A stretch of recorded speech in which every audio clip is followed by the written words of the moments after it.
Welcome to Acid Horizon, the Theory Podcast.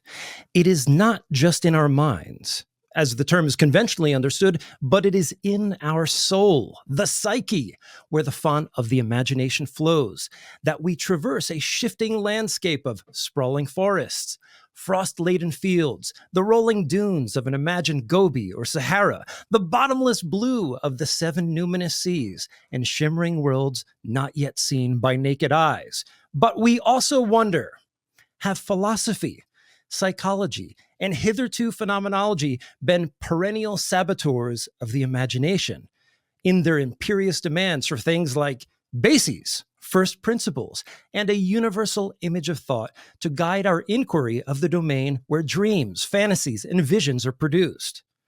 A question: how can we best imagine the nature and activity of the imagination in a manner which does not obscure or snuff out the candle of poetic reverie? Today on Acid Horizon, we are joined by Katherine Everitt to plumb the depths of our collective imagination by exploring the meditations of Gaston Bachelard and sections of his 1958 masterpiece, The Poetics of Space. Katherine is a PhD candidate at the European Graduate School, and she is also active on Theory Twitter with the rest of us. And when we first reached out to her, we thought we were going to talk about Hegel. However, in a pleasant turn of events, and no shade on Hegel here, we decided to look at Bachelard's work, which is featured in Katherine's current research alongside Hegel and others. But I'm going to leave it to Katherine to introduce her interests in writing. With that said, Katherine, thank you for joining us today. Thank you so much, Craig, and thank you as well, Adam. I feel so humbled to be here and just really grateful to have this conversation, particularly about one of my absolute favorite texts. But like you said, Craig, my research interests are primarily with Hegel, but specifically with space. And my work focuses on looking at space in Hegel, its relationship with nothingness, the void. Particularly, I look at space in the science of logic, philosophy of nature, and philosophy of mind. And I try and, let's say, suture the three texts together through an analysis of space as ground. And so for me, space is such a fun and interesting problem to consider because it's not synonymous with nothing, and yet we can see some sort of relationship between the two. To me, space is this fascinating ground, this, in terms of ontology, this ground of being, that in itself is, if we think of just space in itself, it's something totally indifferent from which differences arise. So on this very basic level, I find space fascinating. The Bachelard text is a very particular examination of space. And when I first read this text, it sort of resonated and just stayed in the back of my mind for so long. And it's not a text I actively work on necessarily, but one that really, it just twists your heart up. This text, I don't know about you when you read it, but whenever I read, this text, other Bachelard texts, there's this visceral reaction I have. Just my gut wrenches, my heart twists. I think the first time I read Bachelard, it was in, let's see, what was the text called again? It was Earth and Reveries of Will. And I just read the gravity section of that text, was assigned for a class. And I remember feeling nauseous while reading this text because it was all about gravity and vertigo and falling. I remember being oh my God, am I going to puke? And I was going to say, without a doubt, this guy was tapped in. Yeah. Right. And there's a way, I think the word visceral really captures what's happening in the text. And he's articulating those subliminal thoughts that we have about our own imagination, especially the concept of the daydream, which is something that we'll definitely get into. But him being able to navigate the texture of the daydream in so many different ways and through so many different images in the text really gives you a sense that this is real research in a way, but it's a very different kind of phenomenological research. But I don't want to cut you off. No. Please continue. You're spot on, right? And just like in the text where we do have this very physical reaction to reading it, right? I do think it's hard not to read Bachelard and feel twisted up inside.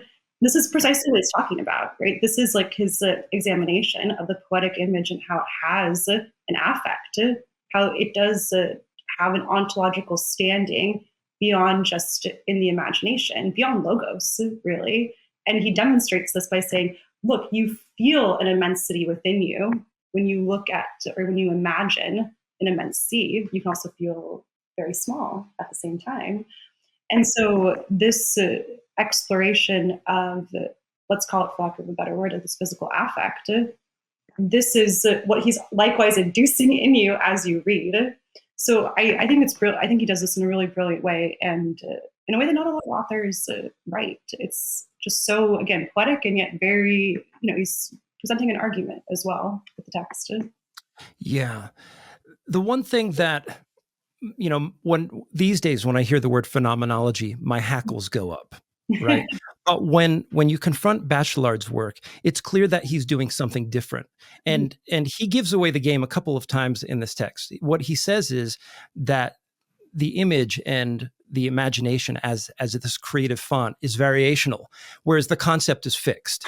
And so there's a tension here. If we approach the imagination philosophically, we have not only two different modalities, but in a sense, almost two different substances, in a sense, or at least two different motivations that tend to work against each other in some ways. And so I see him at odds with a sort of constituent form of phenomenology that relies upon positing some sort of solid subjectivity. That's not here. And he admits to that quite often. And one of the ways that he carries you through the text is he reintroduces the imagination and its concept as this sort of variational matrix throughout to show you that even what he's doing in his process, if we want to call it constructing an image of thought, it's always on tenuous grounds, or it's always coming to pass in virtue of the fact that the imagination itself is variational, as he says at the very beginning. Yeah. And it's also kind of, sorry. No, go on. Go ahead, Adam. I also would say as well, one of the things that I found so surprising to this, as someone who's not particularly well versed in phenomenology, is how it sort of takes that main impulse of phenomenology, what Husserl said as the impulse to go back to the things themselves, the experiences themselves, but it also rejects one of the fundamental sort of grounding philosophers of that tradition, which is Descartes, who isn't necessarily dealing with the things themselves. He's dealing with them from the perspective of this standing back, this detached thinking thing, and even going from that to doing, moving from a thinking thing to considering the nature of an experiencing thing. Bachelard isn't going to let you do that. I mean, this book is kind of, from what I've read of it so far, is like the philosophical experience of like a come up. It's like a drug experience. You can't stand detached from it at any point. You have to simply sit with it. Otherwise, you're going to start. You're not tweaking, you're peaking. Essentially, he's bringing you to this philosophical peak. It is all about an intensity of the experience and not the extension of that experience as it extends into categories of thought, but in a sense, an examination of the volume, how much space it takes up without changing how much more space is taken up by that. It's this really fascinating sort of critique of the detached mode of phenomenology as we typically think of it. I love it. There's so much great stuff that we just put on the table already to work with, from the openness of the imagination that's not fixed that you spoke about, Craig, to what you just said, Adam, about the intensity of experience that sort of defies these rigid categories. I think just some nice context for Bachelard that I think will help inform this conversation. When we think about the work outside of this text, I mean, Bachelard primarily was interested in scientific epistemology and the philosophy of science. And I mean, he's writing in the early 20th century when there's so many interesting scientific developments happening. And we can all kind of fill in the blanks there in terms of general relativity theory. I mean, later on, he becomes interested in what today we call quantum physics. But one of his I think really important contributions to the field in terms of like scientific thought that we see here in this text is on discontinuity. And so he writes in this really wonderful text, Dialectics of Duration. He writes about discontinuity in this text, and it's very much a response to Bergson. And in this really beautiful line in this text, he says, of Bergsonism, we accept everything but continuity. which is such a great critique of Bergson, because Bergson's all about continuity in so many ways.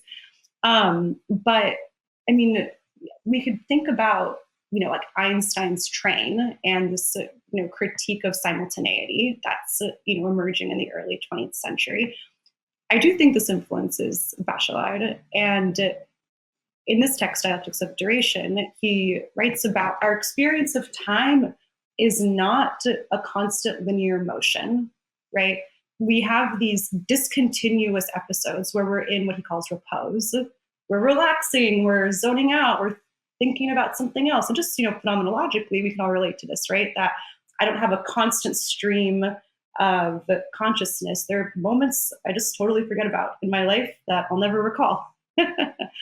And so for him, I mean, he's a strong dialectical thinker in this way, that there is this relationship between discontinuity and actual events or actual happenings that produce a continuity. So why do I mention this in relationship to science? I mention this because this is likewise his critique of scientific thought, that scientific thought is not emerging in this progressive linear fashion. We build upon these blocks in a very steady way, but that it's very discontinuous. He calls these epistemological obstacles, epistemological breaks. And so, I mean, we can see how this, he was so influential in the 20th century, particularly for French thinkers. Based on what I just said, I mean, we can see this resonate in Foucault, for example, right? Foucault directly picks up what Bachelard says about epistemological obstacles and breaks in the continuity of thought. And likewise, Althusser popularizes this expression, right, the epistemological break, when he talks about Marx's sixth thesis on Feuerbach. But the reason I bring this up is that, like what you guys just talked about as well, was on, resonated with discontinuity in the openness of the subject. But then there's the secondary point that Adam made on this intensity of experience that defies categories. But I bring up discontinuity as well to tie this in, because the experience that he refers to, the poetic image, is something that emerges out of nowhere for him. It has no cause. And when I first read this text, I thought, okay, that's a really bold claim. How can this poetic image have no cause? But he makes what I think is a strong argument in this regard. I'll stop there, but there's more to say. But I feel like I just gave you a nice little nugget to work with. No, I think this is a fantastic and interesting part of his problematic, because what he's doing is, there's a manner in which the positing of the image for him maps onto, and not to bring Deleuze in too early here, but what he's talking about is a kind of production of newness, a production of an exactness or a thisness. It almost corresponds to the distinction between like a hexaity and a quiddity. And so every image is a kind of hexaity insofar as its very own specificity defies, in some sense, the notion of causality. It comes from somewhere. And one of his primary interlocutors in this text, especially in the introduction as we read it, is Carl Jung, who also espoused his own notion of acausality. And it's through the notion of the acausal that we're able to think, in Jung's terms, the idea of synchronicity, for example, and even the idea of reverberation, or, we could even use the word resonance, is dependent upon the very specificity of an image, kind of breaking with the causal order and causing us to notice things differently and to be lured in. I mean, Bachelard doesn't say this specifically, but I think one of the things that's operating in the background of his thought is that every image, insofar as we notice it, is a kind of lure, a lure to think alongside of it. And we mutually entify with the image. He thinks of images as entities in a way. And maybe one of the ways that he doesn't cross swords with Bergson is that there's a sense in which we could say that everything is an image in this world. And it's a matter of how the cut of each one of these images intersect.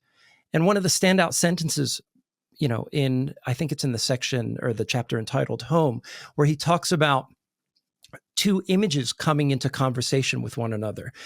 where an image loses, the only way that an image loses its anarchy is through this kind of poetic contestation of two images coming together, whether that's in the competing or contesting voices of two poets, two poetic expressions, or maybe a piece of art paired with some sonorous piece of music, then constructing another image. He doesn't really use the metaphor of combat, but I like thinking about the image as these contestations of existent images that force the creation of the new. Yeah, I think that was really well said. When it comes to this idea of like production of newness and the discontinuity through which the image emerges, I think we need to ask ourselves, like, what does he really mean by this, right? What does it mean that the image is just completely new? It has no cause. He also calls the poetic image a pure sublimation, right? Ooh, that there's this something created from nothing. And I think what Bachelard's really referring to, I mean, when we read the text, we can gather a poetic image, or we can generate a poetic image from reading poetry, right? From encountering, let's say in the book, he talks about one author encountering a nest in the woods. But likewise, they can really come from nowhere, right? I can will myself to imagine my childhood home, or my childhood home could just come to me in my mind without me necessarily positively willing it to come into my mind. So there's this question of like, where does this image come from? How is it generated? Sometimes there are causes for him, but likewise, we can imagine, we do imagine, right, that it's just newness that comes into our mind, or oldness, places that we return to sometimes just when we need comfort, for example, when we're fantasizing. But this is, I think it's one of the more interesting and relevant points in the book is the eruption of the image, because like we said, it has to do with discontinuity, but it's also evental, right? It's this event that creates a new world that doesn't have a link to something before. You can see my, hidden Baduzi in the, side there, haha. But I think this for me is one of the most compelling aspects of the book. So one question I just have as well, sort of for me, someone who's sort of uninitiated, also for the benefit of the listeners as well as myself, is so when Bachelard is saying that the poetic images do not have a cause. So let's unpack this. So to not have a cause also means to not be in effect. And therefore, if images aren't effect because they're uncaused, then therefore they do not refer back to a previous thing which brings them into being in like a necessary connection, right? There is no beginning to the image, and therefore they have no past. It's that. So when he says that these images do not have a cause, is he eliminating dimension of the past? Partially because he wants to think of images as something which cannot be past or future, but only ever present, only ever intense, and not to do with an extension in terms of a period of time. And in doing so, I mean, how does this fit into where he talks about the productive imagination? Because if you're talking about production of pure presence, is there a past production? Is there no history of production? I mean, this category of the imagination and causality is so central to a lot of the previous philosophies, especially in Central Europe. I mean, Kant has a theory of the imagination. It's what the whole critique of judgment's about. I mean, Kant actually, in the critique of pure reason, has this whole, he struggles with. Does he want to stick with a theory of productive imagination, which he does in the A deduction of the categories? And this is definitely getting more esoteric as I'm talking about it. Or does he want to go to a theory of reproductive imagination? And Bachelard's intervention in this is that typically we only ever think of the imagination as something in which we reproduce images, or we reproduce memories, or we maintain memories, or we imagine things when prompted from say when you think of hypotheticals, for example, imagine a horse or something, imagine a square circle. But he wants to take us to this central, really hard to describe, I guess, in language point, where I guess we have to invent new linguistic terms for this themselves. And maybe that is his argument in a way, in that by trying to articulate this kind of experience in the presence of the image, we therefore are taken back to a literal poetics, in the sense of we have to start making up new words to explain it, which nonetheless do not refer to a previous. But there is this discontinuity as you're talking about. So, just am I getting the sense in which these are acausal? Because when people say, when we're moving from these images aren't caused, but then we talk about being produced. There's somewhat of a tension there, because it's easy to think of cause as just that thing which precedes that other thing, and it's hard to maintain that temporal thread. So if there's this continuity here, how does that fit in with the language of production, which is about, I guess, ducts like tear ducts, water ducts, aqueducts. It's about direction as much as it is about sort of temporality at the same time. Yeah, great question. So I think the question of acausality is a big one. And we just sort of talked about, you can produce a poetic image from one's own experience, one's childhood home, right? So clearly there is a past to certain poetic images. There also can be just like the purely imaginary, imagine a completely vast and open sea that we might have a reference point for. But I do think while these images for him lack a cause, in the sense that they can just spring to our minds or we can explore them in a way that just unfolds, I think that they likewise are really central for Bachelard's discussion of future, right? So they do have effect, right? They do have effect on us, like physically, emotionally. There's an ontological standing of the poetic image, but this is also his like break with Bergson, right? Is that the imagination opens us up to the future. And this is also his link to freedom, which is, I think, a really one of the most beautiful parts of the text too, that in order to be free, we need to imagine. We need to be able to consider something outside of ourselves. And this is why the text is on space as well, right? Why it's not on something else, right? Because space is if space weren't open, if space weren't continuous and indeterminate, then we wouldn't be able to think of a future. This is like such a critical piece here. But you raise a great question, right? Like, what does this acausality mean? And I think it's about the emergence of the image, that it's emergent from language, he says, and yet above language, that it stands on its own two legs, that we don't need to use signifiers and words to describe these images. Like, we could all think of our childhood home right now, and I could sort of describe it, right? Like, oh, there's a staircase I went up, and it was a really big staircase I climbed. But this is why he pushes back against psychoanalysis as well, right? That we're over-analyzing these images and tying signifiers in when we should just sit with this viscerality, with this actual emotion. So, yeah, no, Adam, I think you raise a really important question. I'm sure there's, other people that probably even explain this in like a better way.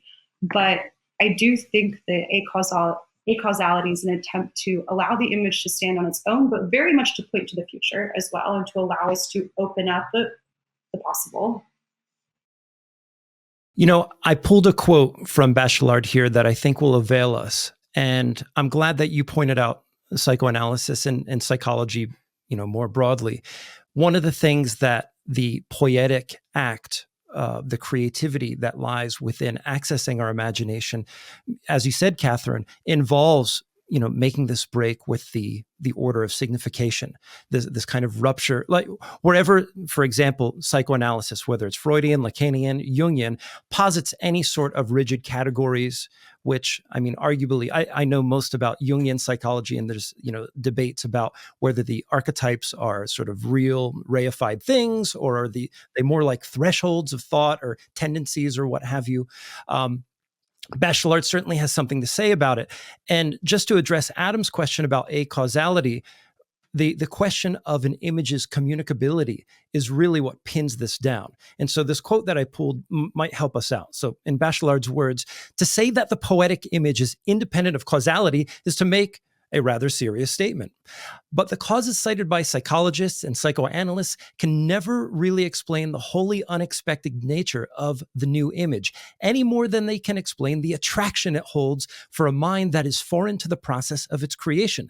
The poet does not confer the past of his or her or their image upon me, and yet their image immediately takes root in me. The communicability of an unusual image is in fact of great ontological significance. Of course it is. We shall return to this question of communion, though brief, isolated, rapid actions. Images excite us afterwards, but they are not the phenomenon of an excitement, That I think is interesting. In all psychological research, we can, of course, bear in mind psychoanalytical methods for determining the personality of a poet and thus find the measure of the pressures, but above all, of the oppressions that a poet has been subjected to in the course of his life. But the poetic act itself, the sudden image, the flare-up of being in the imagination are accessible to such investigations. In order to clarify the problem of the poetic image philosophically, we shall have to have recourse to a phenomenology of the imagination. By this should be understood a study of the phenomenon of the poetic image when it emerges into consciousness as a direct product of heart, soul, and being of man, woman, or person apprehended in their actuality. And I mean, there's a way in which this particular paragraph, I think, begs the question a little bit, but I would say, or at least I would argue, that there is a dimension of the imagining that resists a kind of communication that enjoins us to sit, like you said, Catherine, with the viscerality of the image. But at the same time, Bachelard also says that this poetic act does create a kind of rupture, a sort of towering light erupts through the crust of the earth. And what it does is it forms its own order. It has a sort of law-giving capacity in the sort of Nietzschean Deleuzian sense that it creates something new to which, extant signification must respond to. So when the poet creates, of course, it is a new event, but then the condensation or the desiccation of that then falls upon the existing symbolic order. But I don't know. What do you think, Catherine?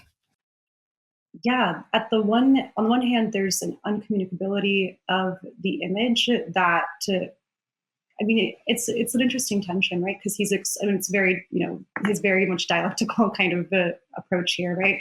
Let me, give you poetic images through poetry, through language, but allow something to emerge that is beyond language itself, that is beyond logos. So, hence, as you said, like there's this, inability to communicate necessarily the image in my head, and yet these images are transsubjective. He says that we can all sit here and think about the immense ocean and there's a good chance we're going to have a similar feeling. We'll be able to describe that feeling in a similar way, right? I myself am immense, or I myself am small. So he is doing something structural nonetheless, right? He is saying that there is something shared amongst us in this exploration of space. But nonetheless, there's something that goes beyond the word, right? And I think this is one of the more important claims he's making as well in the text, right? That the ontological standing of the poetic image is, I said it before, but I'm going to say it again, that the poetic image is emergent from language and yet above language. Now, what does he mean? I mean, this is something really, what does he mean by this, right? We could really talk about it, but I think it's evident when you read it, the image that he elicits that goes beyond the word itself. And yeah, again, he's trying to give this image its own ontological dignity, right? What is it in itself? And to go back to Descartes, that Adam brought up, I mean, this is in a way he calls it in the introduction, the subject and object are in this iridescent back and forth, in this almost reverberation between the two. And when we think of the poetic image, I mean, what a great entanglement of subject and object. We have an object of thought, but in a sense, this is our subjectivity that we're talking about, right? The ability to imagine. And so we can kind of see this back and forth with the image itself. He creates this concept, or at least uses this term, of microphenomenology, which I thought was fascinating. And I like the term that you use, Catherine, that we give a sort of ontological dignity to the image. I use the word entification, that in our acknowledgement or notice of this image and in the allowance or the casting off of whatever cladding we have in order for us to be receptive to images, that we then create this dialectical relationship that then is consubstantial between the image and the poet. And it's almost as if little particles are shooting off the image and the creator themselves to construct each other. And this is, he calls this a microphenomenology. There's a similar concept to this, a minor becoming, perhaps, that's maybe less dialectical. And in fact, in A Thousand Plateaus, Deleuze and Guattari, they kind of go after Bachelard here. I think really who they're going after is Hegel. They're going after the dialectical aspect of Bachelard. But what they are trying to say, I think, is still nonetheless similar, is that in this constructive event, this poeticizing of the image, there is a kind of exchange that takes place that is not at the molar or the subjective level as we ordinarily understand it. It's happening quietly, imperceptibly. When we become immense, it might defeat or overcome our immediate notice of it. Like suddenly in this creative act, we have become immense. And there's this the way that I imagine it is a sort of transition from an ordinary state of consciousness, for example, to this slow glide into this phenomenological difference, this new space that the old sense cannot really take part in. And so I think, this is one of the reasons that I question the sort of dialectical nature of things. And maybe I cleave to my Deleuzian commitments there, that there is something created that's new. It's almost like a third vector. I mean, one of the things I'm still stuck with, I guess, or not stuck with, but just ruminating on how different Bachelard's method is that particularly in terms of the history of thinking about experience in modern European philosophy, we think about space and time in particular. Going back to Kant, they're not things that are found. They are found in experience, but at the same time, they're also conditions for the production of experience that precede our experience. We need these. We can only receive experience for Kant under conditions of space and time. Because for Kant, we need time so that, two contradictory things can happen at once, and therefore we can spread them across times.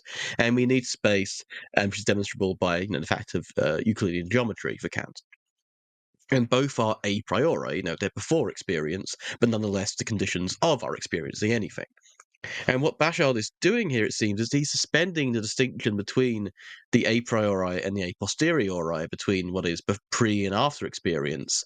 And he's also doing something which kind of not even doing that sort of transcends or at least avoids sort of Kantian problematics by essentially placing space before time as a necessary condition of our experience of images, first and foremost. And this can't help but remind me of Hegel's philosophy of nature, because rather than the condition of Hegel's philosophy of nature, me and Katherine have been talking about this before, it doesn't start with time. That's the weird thing. It starts with space.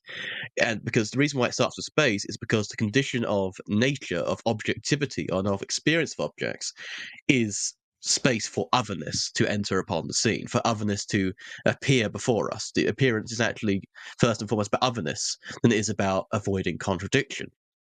There is otherness before there is. I was about to say logic, but that doesn't work for Hegel because the science of logic is what produces this sort of spurting out into otherness. And I just wanted to ask about, how does this relate, I guess, between Bachelard and Hegel? Because there's this suspension of the distinction which is so structural for so much of philosophy, which is the a priori and the a posteriori. And then at the same time, there's this sort of sub or priority given to space in a way in which it's kind of reverses or attempts to avoid the centrality of time to the structure of subjectivity.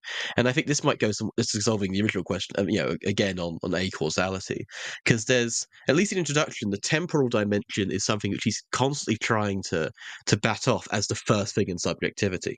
It's about the production of space comes before the production of time, and the production of space is the same thing as production of the image, which I just find got a kind of a fascinating sort of almost revolution in the science of experience of consciousness, to use a Hegelian term. Yeah, there's so many great things to work with there. I think the first question we need to ask is space that from which being emerges, or is space emergent from being? That's a big question. And it really comes down to what we mean when we say space, right? Are we talking about the relationship between two objects? Or are we speaking of a completely abstract space without objects in them? So in Hegel, for example, in Science of Logic, he says that we can't think of pure nothing. this is in the first chapter, right? It's impossible. Our thoughts get interrupted immediately, right? We can think about Buddhism here as well, right? Like to meditate on a nothingness is to achieve a higher consciousness. But we all know that when we think of pure nothing, eventually we're going to think something else. So back to space. Is space the relationship between things, or is it the ground of relationship itself? So when we look at like what modern quantum physics is saying, right, that space is an emergent property of atomic interactions, that argument is saying that space is relationship between things, right? There are things and now there is relationship between them. But we can also see space as just an indifferent ground that gives rise to differences as well, right? So there's like two different ways we can look at this, and it depends on what we mean. What is Bachelard doing though, right? That's my own sort of like interjection with Hegel. But what's Bachelard's point here?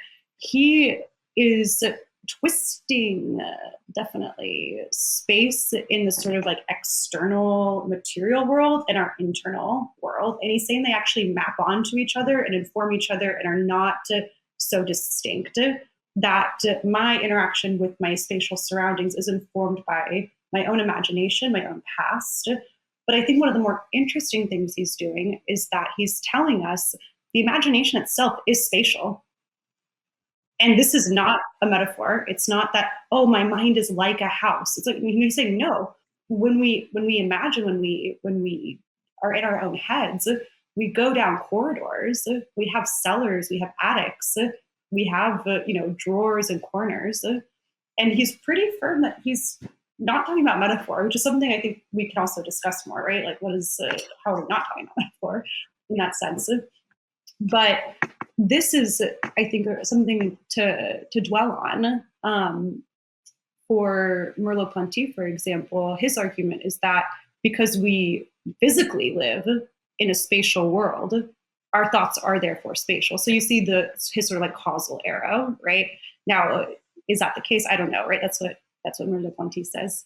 Heidegger, just to throw in all the phenomenologists in here, well, Heidegger has a very interesting relationship with space, and I really like this point he makes. It's in one of his later texts, Art and Space. He says that we can strip away so much content, right? I can strip away, the mic, the computer. I can strip away content. I can strip away time, but I can't strip away space. This is the final curtain, the final sort of phenomenological ground. And when I confront space itself, I feel anxiety, right? I feel angst. Therefore, I am called to thinking, haha, yes. But this goes back to your question, Adam. Is space an a priori? Is it something that we can't subtract? In which case, it seems like we're thinking about nothingness. But then we need to ask, is it marking nothingness that reveals nothingness itself, right? Is it an a posteriori in a sense? This is like how I take your question. I think this is like the money question, right? Where does space fall? And again, there is I think that this is kind of, I'm not really talking about text now, but I do think that we can see space as emergent in terms of its relationship between things in this kind of quantum physics description.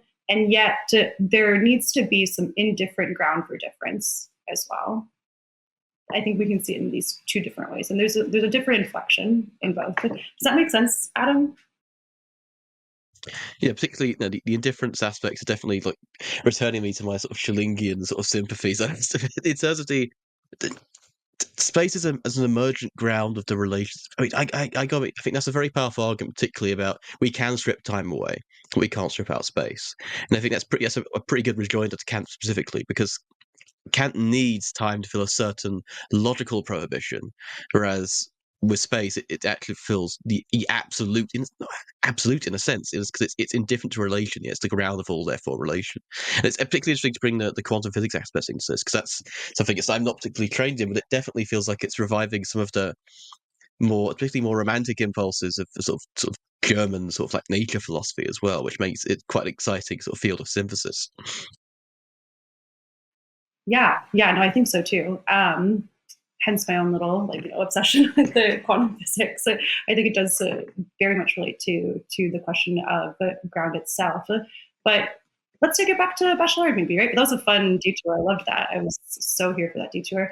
I mean, in the introduction, he says that he's going to conduct a topo analysis, right? And he says, I'm only going to touch upon topophilic images. I'm a topophilia, right? I'm going to talk about nice images, images that attract us, that make us feel like warm and cozy inside. He said, you can think about, spaces of war and conflict some other time. And only a few times in the text does he actually bring up images that repulse us. And gosh, I guess I'll just talk about the one now, just to totally, just to mess with us. But he does I think it's the second to last chapter, talk about space as horrifying in its indeterminacy.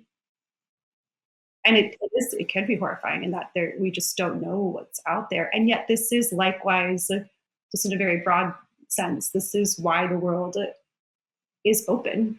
There is possibility, why we can imagine, why there is freedom. I think this really, for me, the openness and the freedom links so intrinsically to space in this way. But anyway, again, I kind of diverge a little bit from The Bachelard. There's definitely a live, laugh, love sort of vibe to Bachelard, but you have to tack onto that something like you're saying, indeterminacy, uncertainty, openness.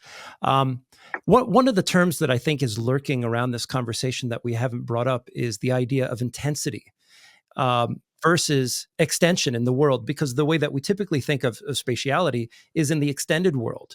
And so Bachelard is forced to make an account of what is happening in the imagination. We think of the imagination conventionally as interior. I don't think we necessarily have to think of it that way in order to complete this thought. But when we see what we think is reality, the extended world, the objective world, clearly there's a way in which the imagination can override that or be projected upon it or be consubstantial with it in some way as to change it. And I think that is one of the keys to unlocking of this idea of acausality. There are other ways that Bachelardians try to solve this problem, like James Hillman, for example. Hillman, for all intents and purposes, I see him as a Neoplatonist. Particularly, he's a follower of Proclus. And I think in conjunction with this idea of causality, we have to make an account of epistemology, because if there is an acausal dimension to the world, how is it known? Because we know causality through epistemology, right? Through our sense perception, memory, and so forth. The way that Hillman approaches this is by using Proclus and saying that there are different kinds of knowings. There's the aboutness of things, like a sort of quiddity aspect of things. Like, what is that thing? Oh, it's this. But there's also another kind of knowing that ordinarily we don't think as being able to measure, which is a knowing in the soul, a knowing in the psyche, a knowing in the image itself that does resist communication, but instead of going the way of like, oh, it cannot be measured, Hillman and maybe even Proclus, and I'd have to go back and look at Proclus's work, is to expand the notion of measurement and say that there's a way in which we can measure intensities vis-a-vis extension. I think Bachelard does a little bit of this, and unfortunately, I gave the read of the latter chapters, maybe a little less time than I should have. But the idea that he puts forward of, for example, immensity, the feeling of immensity is connected with this feeling of intimacy that we often feel in the extended world. But when intimacy crosses this intensive boundary into the imagination, it is felt as an immensity. So there is this sort of dialectical quality there. And I know you spent more time with the text than us, Katherine. So if you want to riff off of that, by all means. Yeah. I mean, you raised a really interesting question on measurement. I'd like to hear more about that, because I think we are kind of bumping up against like a methodological problem. Like, measurement is, it's precise, it's quantifiable, it's linked to the signifier, and yet what Bachelard's doing here is, he's giving us poetry, but he's saying just let it emerge, right? Like, let it grab onto your soul. So it is an interesting question of like, how can we measure that?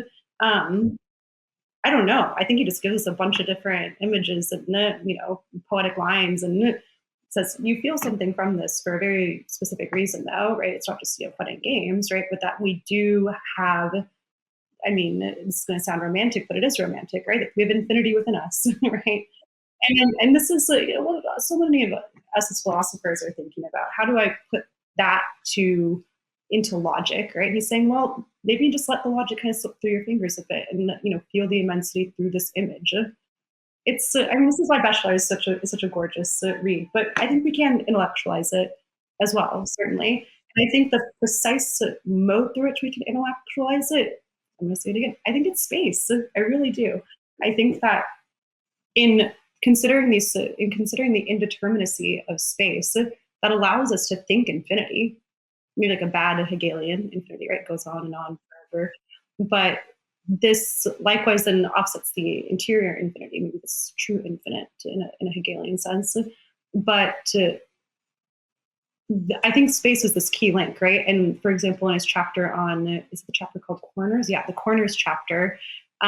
He writes that the corner is like he writes the corner is the negation of the universe. It's simple, but it's a great point that when we have a determined space that can offset the indeterminacy and the extension and the grandeur of the universe. So just even in this sort of like spatial dialectic that he's putting forth, I think we can intellectualize and think logically about what it means, what the infinite is.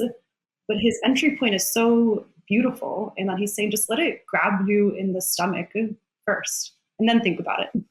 Right. And I think there's a way that we can talk about the measurement in somewhat certain terms. At least with respect to the imagination, there's a relationality.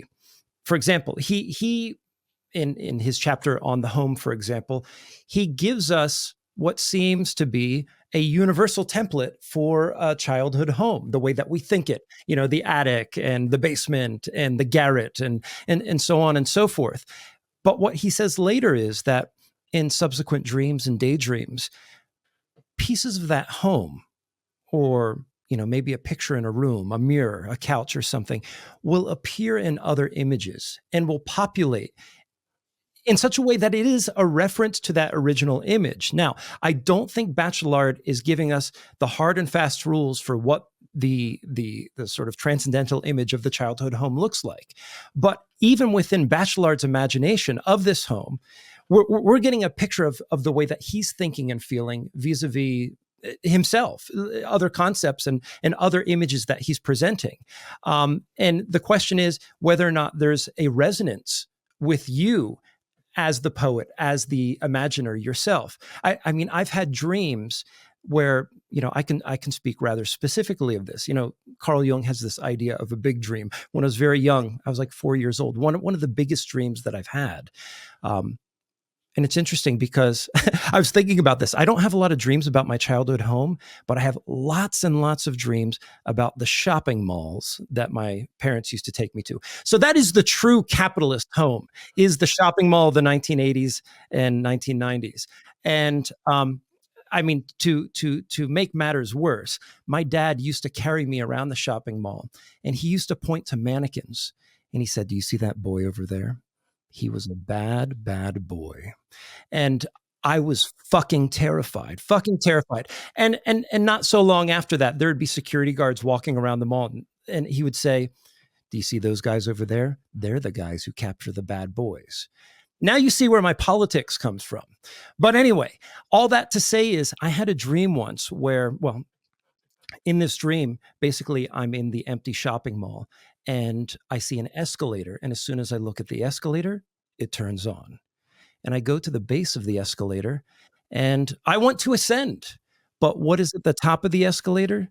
None other than 3 mannequins just bobbing at the top. I'm getting chills just thinking about it right now.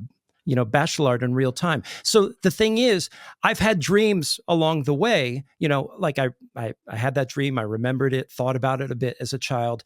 And then sometimes, in a dream, like, I don't know, I'm at a cocktail party, there's a zebra over there, and I walk and I open the door and there are the 3 mannequins again, And so it's as if that image from that incipient big dream in my life has fragmented and flung itself across my imagination, whereupon I encounter elements of it throughout my life. And so there is this sort of substrate of images, moving along with me as I navigate my way towards death and complete all the poetic tasks in the meantime. But like, there is something there in which I think a kind of measurement can take place.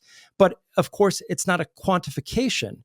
It's this shifting relational quality between various images. I think that was a great example, and I laughed a little bit about the mannequin stuff with this. Yeah, I mean, who wouldn't? It's Yeah. a thing. But I think Bachelard speaks directly to this when he talks about the repetition of the daydream, the repetition of the image. And this connects back to when we spoke about continuity and discontinuity, that when we repeat certain daydreams or actual night dreams, that these different repetitions allow us to thread together a sort of narrative of experience, we could say, right? Or just experience itself, to give solidity and continuity to my very discontinuous self in discontinuous experience. And the repetition here, I think, we could talk about Deleuze, we could talk about Lacan. When it comes to repetition, I mean, it's Kierkegaard, right? Like a beautiful theme. But for Bachelard, I think it has a lot to do with rhythm, right? With this reverberation of the image in with us. And this, again, I think has to do with these breaks and these discontinuities that then give rise to continuity. But he sees, I know Deleuze talks about, rhythm and reverberation as well. I mean, it's a really beautiful theme. Nancy talks about reverberation and the trembling of the negative when he reads Hegel, right, in terms of like dialectical movement. And this is really critical to Bachelard. In this text, we see it, but really in his overall oeuvre is what he calls rhythm analysis of subjectivity. So that's it. When I hear that you're having these repeated dreams of the 1980s, 1990s mall, this is structuring your subjectivity, Craig. It's part of you. Busted. Yeah, that's right. No, I agree. And I think, if we're going to talk about Deleuze a little bit, there is something that Bachelard and Deleuze share in common, which is not a complete distrust or disdain for dreams, but certainly they understand that the aleatory dream that we experience as we sleep is something that is ripe for the picking for the psychoanalyst, whereas the daydream puts us in this space where our conscious mind and, if we want to call it the unconscious or imaginal flow, and the sort of liminal or porous space that stands between them. And it's not necessarily that we have more control, but with the daydream, well, Bachelard says that to be a poet, to create a poem, is to work with the substance of the daydream. Like, there's not that much different outside of perhaps taking, more of an active role, putting images together and creating a world. Whereas, some daydreams, there's some illicit daydreams, of course, that just kind of like, I don't know, are more interruptive or pass us by. But all of that content, like if you look at, somebody like Carl Jung, or probably more specifically James Hillman, that even that fleeting imagination that we have has something within it that could, or maybe even wants to be tarried with, and it's in those fleeting moments that we're invited to create. There's one question I have, which is, in the realms of philosophy, there's a temptation. He does say the later chapters of this book are predominantly have metaphysical implications, but it seems like in terms of wider methodology, that what Bachelard is doing is essentially trying to produce a new kind of physics. What I mean by this is because one of the key sort of terms in his sort of description of his project, and phenomenology typically does try to present itself as a new kind of science, a unique kind of scientific methodology, which is he uses the terms force and dynamics. And this goes back to, I mean, this is a long tradition of the critique of Newtonian mechanics. or even just mechanics generally. So, for example, Kant, later on in his nature philosophy, he moves from a mechanics to a dynamics. The entire Schlingian nature philosophy is basically dynamic. Goethean science moves from mechanics to dynamics, and this move from mechanics to dynamics is essentially a move from this linear causality of, like to take the example from Hume, the billiard balls, one ball hits another, that is nature of cause effect. It is linear across time. Two extended bodies collide, one produces an effect, and of which the preceding one is the cause. Instead, a shift in dynamics, a shift towards force beyond extension. So, just to give an example for listeners of a dynamic reading of, for example, physics. So, a mechanistic version takes atoms as its basic concepts, and those interact, and those cause causal interactions across time and space. For a dynamic version, at least in my understanding of 19th century German conceptions thereof, they try to think about the conditions of possibility of atoms, of these units, which is a unity, a certain ratio or quantitative sort of aspect of attractive and repulsive forces, where an attractive force is held back by, so a repulsive force projects it outside, and an attractive force retracts it back to itself, keeps it inside, and that is the force which creates these units. And therefore, underneath mechanism is a dynamism of a motion of forces which gets into sort of metastable um, appearances which seem to us like strict, discrete mechanistic units. This is, am I right in understanding that for Bachelard, this is what he's trying to do with images, insofar as he's not looking at them mechanistically, but dynamically? And how does this concept of force, where is this taking him? Because in the experiential sense, it's very sort of, it's not just intuitive. I mean, this is the example I give whenever I'm talking about force. Listener, you are now thinking of an elephant. You are now breathing manually. Do not think of an elephant. The result is the same as me telling you to think of an elephant. It is that force of experience of, you cannot move the experience out. The experience forces itself. And there's kind of a repulsion of the subject trying to maintain itself, not to be totally overcome by this image, not to be totally wiped out in its experience of itself. But there's also the attraction of experience under which an experience is, in a sense, homogenous with the thing that experiences it. And so I'm wondering, is this the dawn? Not the dawn. It's bloody 70 years ago.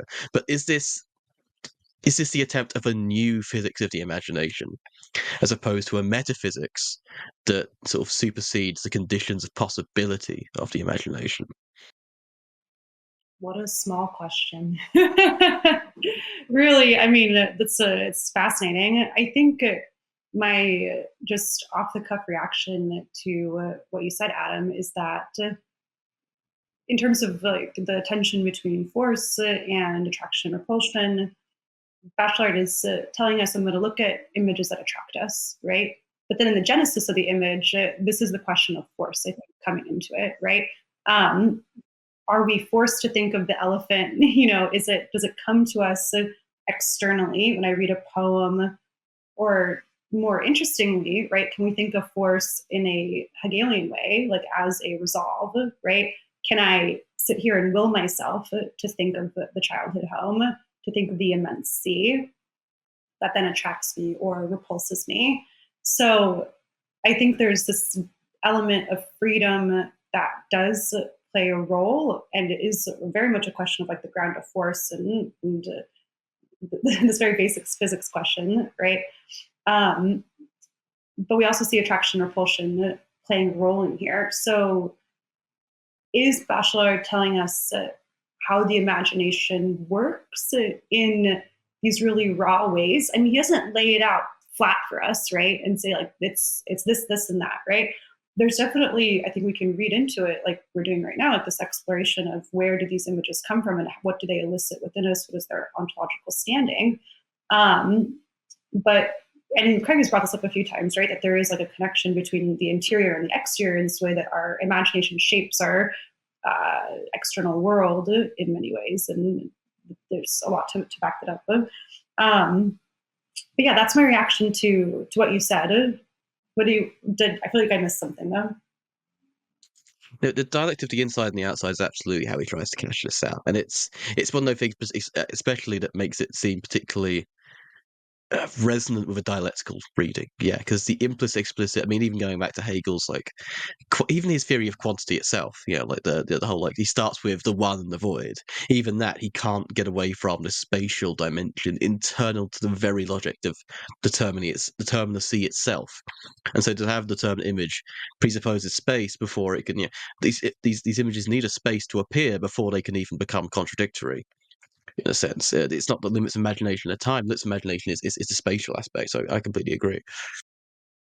Maybe one thing to add with respect to attraction and repulsion, and to answer Adam's question about mechanism and dynamism, like Carl Jung, Bachelard believes that within the imaginal dimension, attraction and repulsion kind of have an absolute value, where the feeling of repulsion is, I mean, almost isomorphic with the feeling of attraction, imagistically speaking. Like the nature of the pool is the same, whereas maybe the quality or the experience or judgment of it is different.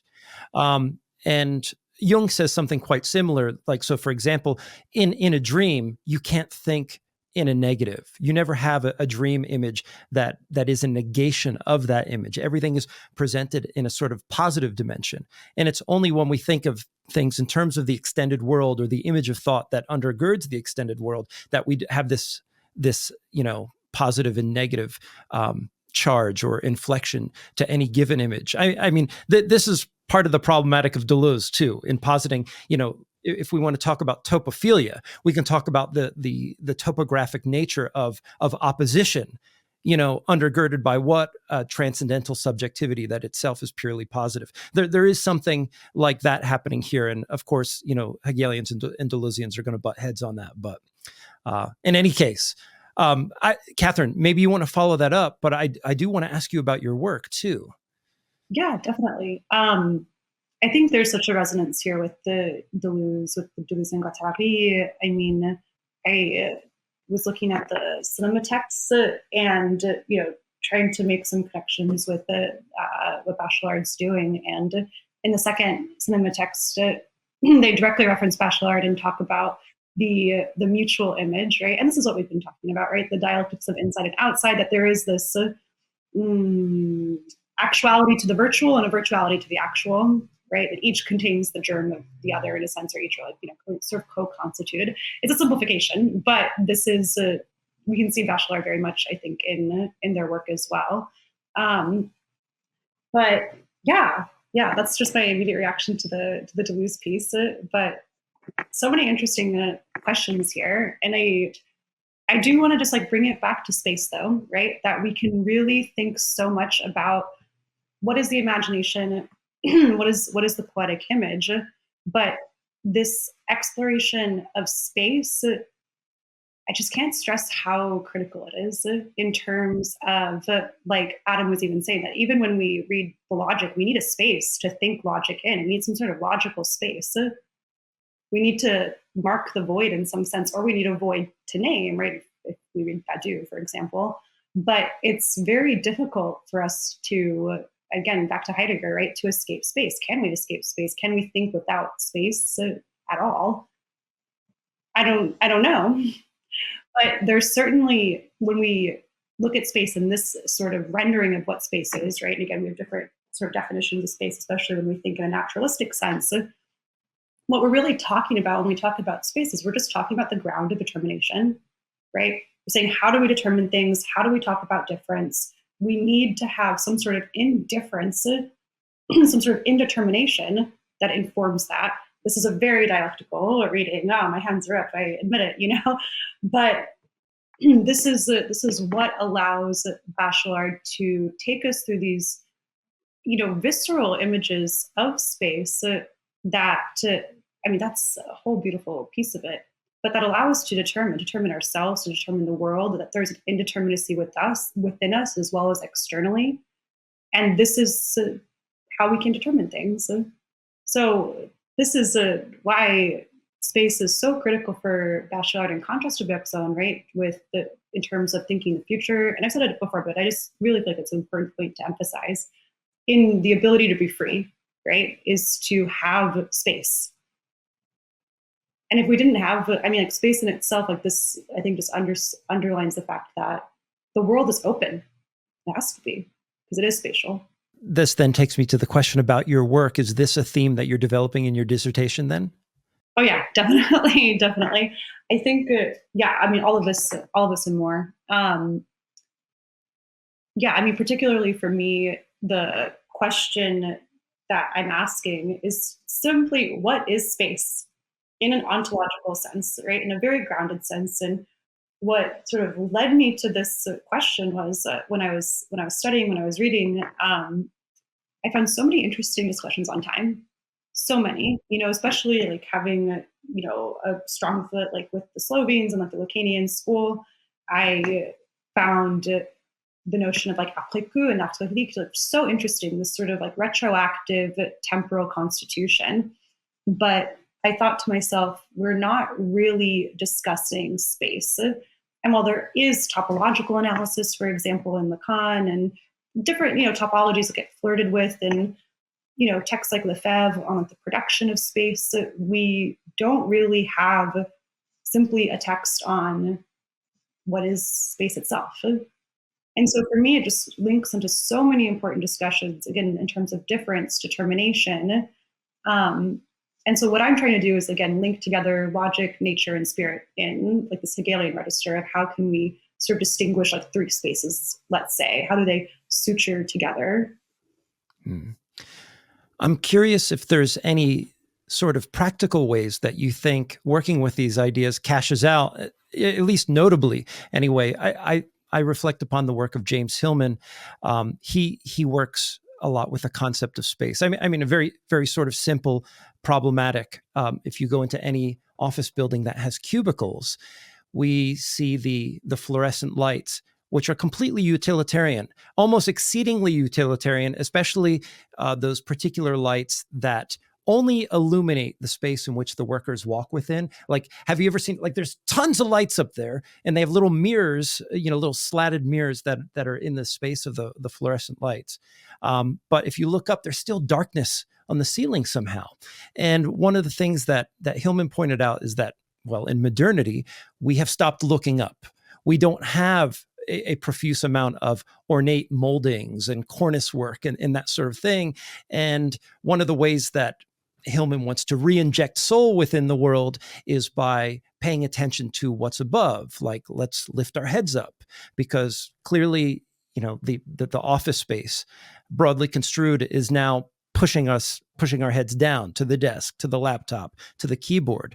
I'm wondering if there's any ways that you've thought similarly, or that you're utilizing these ideas to think about sort of practical matters in the world today.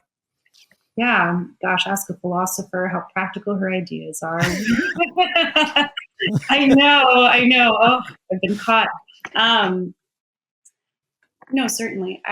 So my intention has been to really look at the ground of space, and from there to examine like the sort of sociological, let's say, like offshoots, right?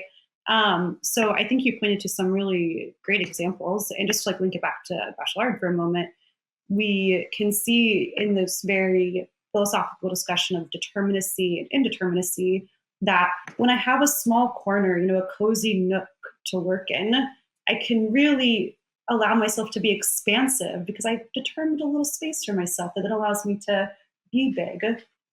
Likewise, I could be in the middle of a vast desert and feel that immensity and that smallness. So there is like a sociological implication of this. And I mean, this text is huge for architects, right? If you're in like architecture design, this is one of your kind of philosophical touch points. It's very popular in this community, and I think it's influenced so many people.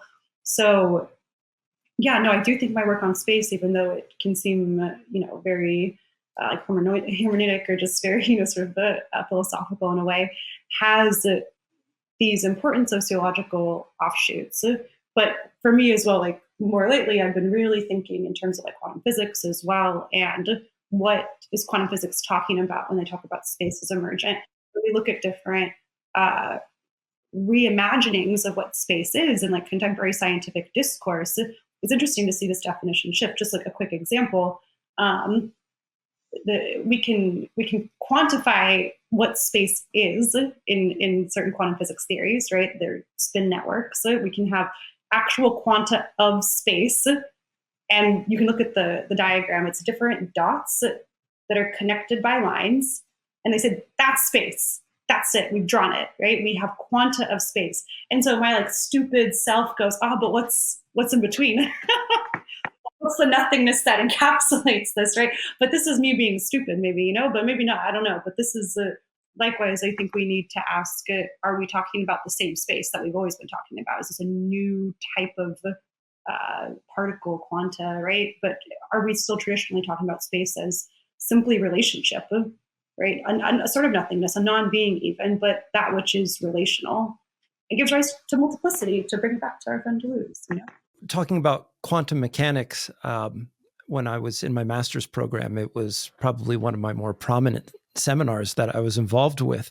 But, in my very limited understanding of it, what I do understand is that the nature of the epistemological problems that scientists and philosophers are dealing with today bear directly upon the way that we imagine space, the problem of non-locality, for example.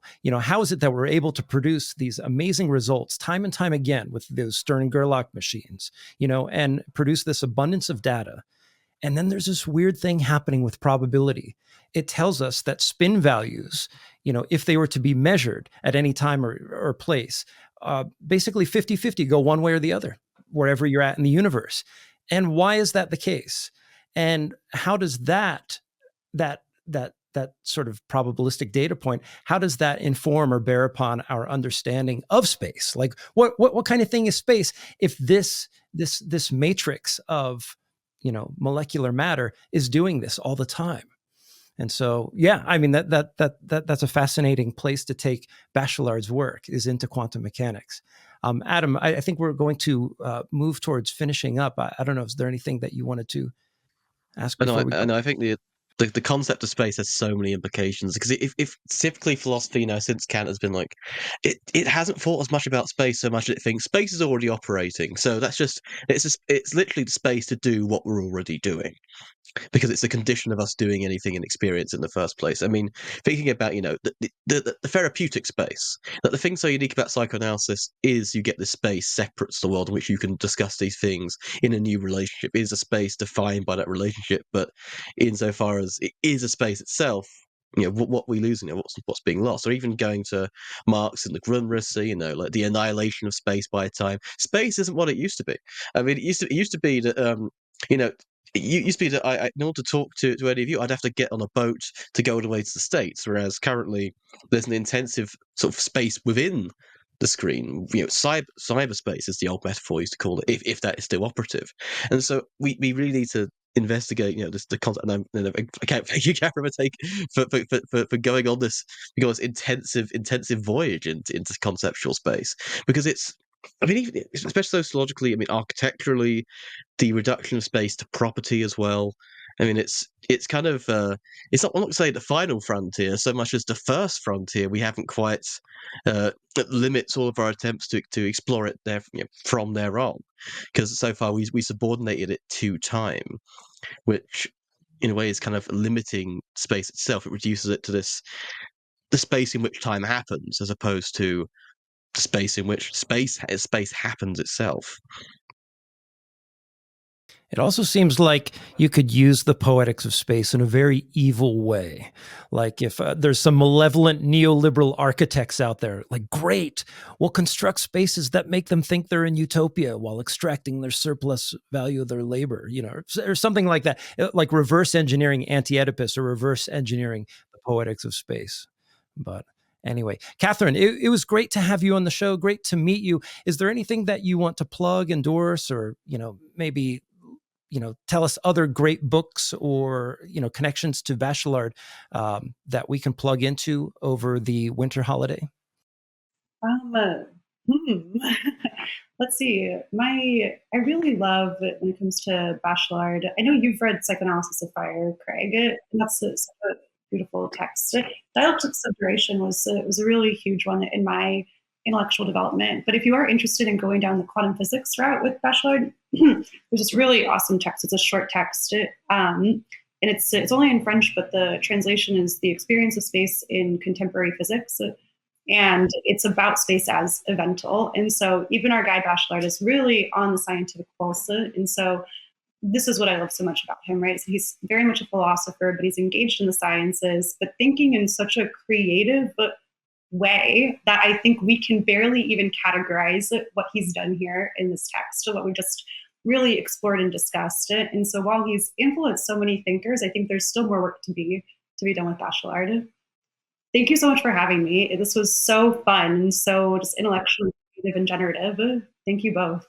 That's great. Yeah, we'll have to have you back on sometime, maybe even to talk about quantum mechanics if I have the nerve to get read up on that again. But yeah, thanks again, and we'll have everyone have a great winter solstice.